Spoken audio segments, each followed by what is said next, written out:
Hi, and welcome to the preview video for the newest update to my game, Impossible Cave. This is Impossible Cave version 08, Peril Party. A new room has been built inside the cave entrance.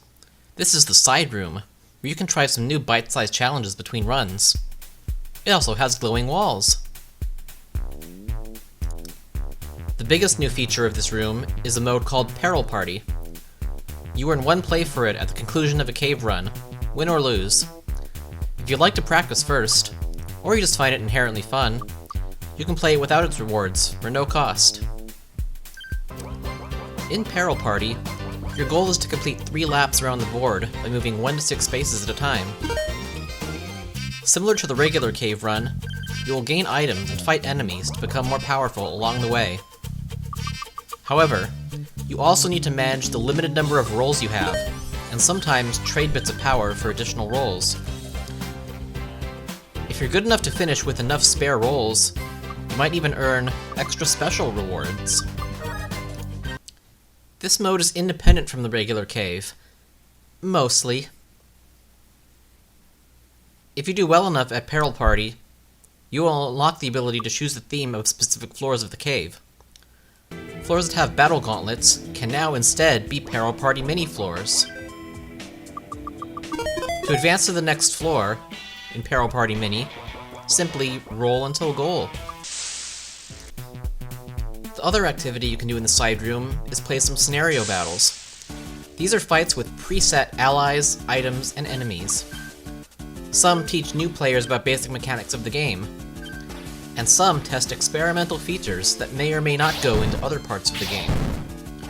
Also, even though they're for one-time battles, the blank cards are finally playable. The progression of unlocking new features in the game has changed. Instead of everything requiring a certain number of lifetime points, there are now specific conditions, such as reaching a certain floor for the first time, or opening a certain number of chests.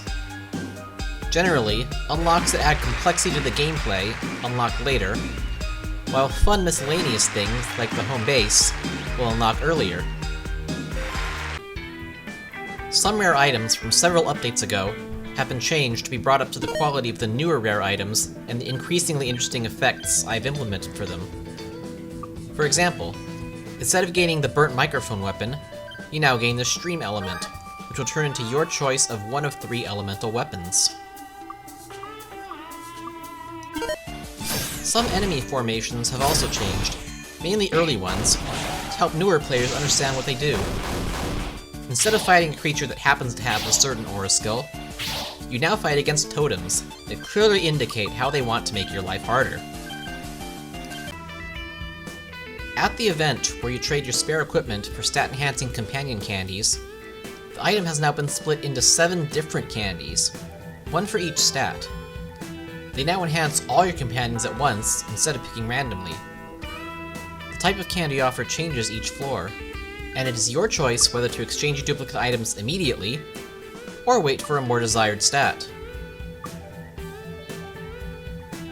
Usually, it is best to consume these immediately, but if you are feeling lucky and greedy, there are legends of the ultimate candy presented to those that hold all 7 of the other candies at once.